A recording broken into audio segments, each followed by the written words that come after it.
जय श्रीमन नारायण गुरुजी, आपके चरणों में कोटि कोटि प्रणाम। हाँ, खुश रहिए। मेरा 2 प्रश्न है गुरुजी। बोलिए। पहला प्रश्न, हमारे परिवार में गणेश पक्ष में कोई गुजर गया है तो क्या हम गणेश पक्ष में गणेश जी का मूर्ति बैठा सकते हैं?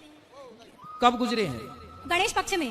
अरे कितने साल पहले? बहुत साल हो गया गुरुजी। हाँ, तो गए जाने तो उनको, अपना गणेश जी रखो। गणेश जी बैठाए थे ना 3 बार, हाँ। तो मूर्ति खंडित हो गया, तो अब फिर से बैठा सकते हैं कि नहीं? तो मूर्ति खंडित क्यों हो जा रहा है? परिवार वाले मतलब बोल रहे हैं, बड़े बुजुर्ग, कि वो खत्म हो गया, अगर उस तिथि में कोई पैदा होगा तभी गणेश बैठाना है। ऐसा मान्यता लोग कहते हैं कि वो तिथि मान हो गई, जबकि ये बात शास्त्रोक्त नहीं है। कुछ लोग एकादशी बंद कर देते हैं सोच के कि हमारे फलाने खत्म हो गए, कोई अष्टमी बंद कर देता है ये कह के कि हमारे फलाने खत्म हो गए। भाई खत्म होने वाला तो होगा ही, लेकिन आप अच्छे काम क्यों छोड़ें, बुरे काम छोड़ें? गणेश जी रखें, सेवा करें, कोई दिक्कत नहीं है। हमारे परिवार में देखो 365 ही तो दिन होते हैं, और आपकी पीढ़ी में ऐसा कोई भी दिन ना होगा जिस दिन कभी ना कभी कोई ना कोई मरा ना हो।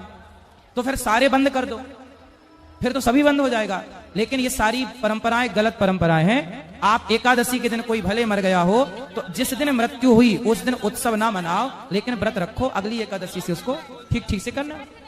जी गुरुजी, मेरा दूसरा प्रश्न ये है गुरुजी, जैसे किसी का स्वर्गवास हो गया तो उसकी फोटो को घर में रख सकते हैं या बड़े पोस्टर के तौर पे? फोटो जो जिनकी मृत्यु हो चुकी है, जैसे माता है, पिता है, दादा है, दादी है, इनकी फोटो एक एल्बम में संभाल के रख दो। यदि रखनी है तो घर में दक्षिण दिशा की दीवार पर। गुरुजी, जैसे बड़े पोस्टर में रखनी है तो रख सकते हैं? बड़े पोस्टर में भी रखो। बुजुर्गों की फोटो, मरे हुए की कोई भी तस्वीर हो तो दक्षिण की दीवार पर होना चाहिए। दक्षिण दिशा, बड़ी हो चाहे छोटी हो, पर दक्षिण दिशा की, क्योंकि पितरों का स्थान दक्षिण में होता है, तो दक्षिण की तरफ ही होना चाहिए। और कोशिश करो कि उनको एल्बम में रखो संभाल के। दर्शन जब करना है माँ बाप का, स्वर्गीय दादा दादी का, तो कर लो। बाकी फोटो ऐसी जगह पर हो। भगवान का दर्शन रोज करो, आते जाते भगवान के चित्र पर दर्शन पर नजर हो। गुरुजी, मैं और दक्षिण की तरफ बुजुर्गों की। गुरुजी, मैं अभी वृंदावन गई थी आपसे यही प्रश्न पूछने, लेकिन आपसे दर्शन हुआ, गुरु मंत्र भी लिया, लेकिन प्रश्न नहीं पूछ पाई। कोई बात नहीं। जय श्रीमन नारायण गुरुजी। जय राधे श्रीमन राधे। नारायण। जय श्रीमन नारायण गुरुजी। जय श्रीमन नारायण जी गुरुजी, मेरा एक क्वेश्चन है। बोलिए। कर्म दंड सबको भोगना पड़ता है। हाँ, भगवान के दर्शन होने पर पाप नष्ट होते हैं। ठीक है। पितामह भीष्म को साक्षात भगवान का स्वरूप दर्शन हुआ था, ठीक है, फिर भी उन्हें क्यों भोगना पड़ा कर्म दंड? इसलिए भोगना पड़ा क्योंकि भगवान समाज को ये मैसेज देते हैं कि आप ये मत सोच लीजिएगा कि हम सारे गलत काम करें और भगवान का दर्शन करके बच जाएं। जो आपने पुण्य किया है वो भी फल प्राप्त होगा, पर जो पाप किया है वो भी प्राप्त होगा। समाज को मैसेज मिले इसलिए कि आप गलतियां ना करें। आप सारी जिंदगी पाप करो। भाई दर्शन तो दुर्योधन ने भी किया भगवान का, जी, सामने खड़ा था भगवान के, लेकिन कर्मों का दंड तो भोगना पड़ेगा। को ना काहू को सुख दुख कर दाता, निज कृत कर्म भोग सब भ्राता। भगवान कहते हैं कि जो मेरे शरण में आएगा, जो मेरी शरण में मतलब हे प्रभु मैं आपका हूं। जी। तो दुर्योधन क्या शरण में गया? क्या पितामह जब पितामह शरण में गए अंत में, आज ही हमने बताया कि जब पितामह बाणों की सैया पर लेटे और 52 दिन के बाद जब भगवान पहुंचे तब पितामह ने तब शरणागति की, उसके पहले शरणागति नहीं की। और भगवान कहते हैं मैं तुम्हारे अपराधों को तब क्षमा करूंगा जब तुम मेरी शरण में आओगे। अब आए ही नहीं तो क्षमा कैसे करें? पितामह तो भगवान कृष्ण का भक्त थे। तो भक्त अलग है, भक्त होने से शरणागति ग्रहण, इसलिए शरणागति ग्रहण करना पड़ेगा। अब पितामह है तो क्या माफ कर दिया जाएगा? शरणागति आपने की, बाद में तब क्षमा किया गया पितामह को। बाकी कर्म का दंड पितामह को इसलिए मिला क्योंकि पितामह ने जो गलती की उसका दंड मिलना जरूरी था, समाज को मैसेज देने के लिए कि कोई भी क्यों ना हो गलती मत करो वरना दंड के लिए तैयार रहो। दंड विधान ईश्वर का सबके लिए है। हाँ, पर जो शरण में चला जाए, सन्मुख हो ही जीव मोहि जबहि, जन्म कोटि यज्ञ नासहि तबहि। भगवान कहते हैं जो मेरा भक्त मेरी शरण में आके कह दे कि प्रभु मैं आपके सिवा किसी को नहीं जानता, मैं आपका हूं, मुझे क्षमा कीजिए, जो शरण में जाकर बोल देगा कि प्रभु मुझे क्षमा कीजिए, तब भगवान उसके सारे अपराध पाप को क्षमा करेंगे। और कोई बोलेगा नहीं कि मुझे क्षमा कीजिए तो भगवान क्यों क्षमा करेंगे? जी। भगवान भक्त की परीक्षा क्यों लेते हैं गुरुजी? क्योंकि आपके टीचर भी तो आपकी परीक्षा लेते हैं, तब तो 10वीं से 11वीं में जाते हो। बिना टीचर बिना परीक्षा लिए आप 10वीं से 11वीं में कैसे जाओगे? तो जब यहाँ का टीचर परीक्षा लेता है तो भगवान भी थोड़ा तो कुछ लेंगे। एग्जाम देने से घबराते क्यों हो? दो मन लगा के। जी। जय श्रीमन नारायण। जय श्रीमन नारायण। गुरुजी, मैं ये पूछना चाहती थी कि तुलसी माला और रुद्राक्ष माला एक साथ पहन सकते हैं? हाँ, पहन सकते हैं।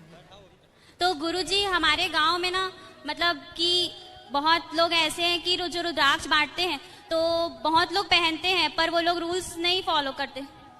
करना चाहिए हमें। मांस शराब तो बिल्कुल नहीं लेना चाहिए। शराब वराब मांस सांस लेते हैं आपके परिवार में? नहीं नहीं, हमारे परिवार के नहीं, जो गांव के लोग हैं वो लोग। मांस बहुत खाते हैं, मैंने सुना छत्तीसगढ़ में मांस बहुत खाया जाता है, सही है क्या? नहीं खाया जाता है? हाँ या ना? खाया जाता है जी। तो ना खाएं तो अच्छा है। आए हैं, हम सुधारेंगे, कोशिश करेंगे, झाड़ू लगाएंगे। हम झाड़ू लगानी तो आए हैं, सब साफ सफाई करेंगे। चलो राधे राधे। उनसे बोलना कथा सुना करें बस, ठीक है। चलो सबको मौका। प्रणाम गुरुजी, राधे राधे। जी जी, जय जोहार, जय छत्तीसगढ़ गुरुजी। जय हो, जय छत्तीसगढ़। गुरुजी मैं ज्यादा हिंदी में बात नहीं करता, अगर मेरे से मिस्टेक हो तो धन्यवाद, माफी करना गुरुजी। कोई बात नहीं, आप बोलिए। गुरुजी मैं 3 सवाल लेके आया हूँ। हाँ। पहला सवाल मेरा ये है कि अगर कोई व्यक्ति कोई विवाह कर रहा हो तो उसमें पंडित शादी कराते हैं या कोई ब्राह्मण शादी कराते हैं या फिर कोई साधु संत तपस्वी या महंत उसको पूजा कराए, शादी कराए, तो ये दोनों में से किसको ज्यादा मान्यता दिया जाता है? जो ब्राह्मण हैं, जो पुरोहित जी हैं, वो ब्राह्मण ही कराएं। जो पढ़े हैं, उस विधान को जानते हैं, वो कराएं, ब्राह्मण देवता। ठीक है। और दूसरा सवाल यह है गुरुजी कि अगर किसी के घर में कोई व्यक्ति खत्म हो जाए, मर जाए, तो अगर उसकी परिस्थिति ऐसा हो कि वो समाज को, 4 समाज को खाना ना खिला पाए, ठीक है, खत्म होते हैं तो खाना खिलाते हैं सभी को। हाँ हाँ। अगर उसका परिस्थिति ऐसा हो कि उसके पत्नी का पायल बेचना पड़े, बिल्कुल। घर की जमीन बेचनी पड़े, तो ऐसे में क्या समाज को खाना खिलाना जरूरी है? बिल्कुल जरूरी नहीं है। समाज को चाहिए कि यदि कोई गरीब परिवार है और उसकी आर्थिक स्थिति अच्छी नहीं है, तो जैसे आप बेटियों के विवाह में सहयोग करते हो, ऐसे समाज के कुछ लोग, आप परिवारी लोग या गांव के लोग सहयोग करके और उसका भोज करवा देना चाहिए। बहुत अच्छी बात हो जाएगी। समाज करवाए, वो ना करने पावे तो कोई बात नहीं। 13 कन्याएं बुला के, 13 बच्चे बुला करके, और बच्चे तो एक पूड़ी खाते हैं, 2-2 पूड़ी, तो छोटे छोटे बच्चों का भोज कराए और गौ माता को चारा खिला दे तो भी उसकी 13 मानी जाएगी। 13 छोटे छोटे बच्चों को खवा दे। जी गुरु। विधान यदि बचाए रखना है और आपकी आर्थिक स्थिति अच्छी नहीं है, तो छोटे छोटे 13 कन्याएं, 13 ब्राह्मण बुला लो छोटे छोटे बच्चों को, और वो भी खा लें छोटे छोटे कन्या भोज टाइप का छोटा सा। ठीक है।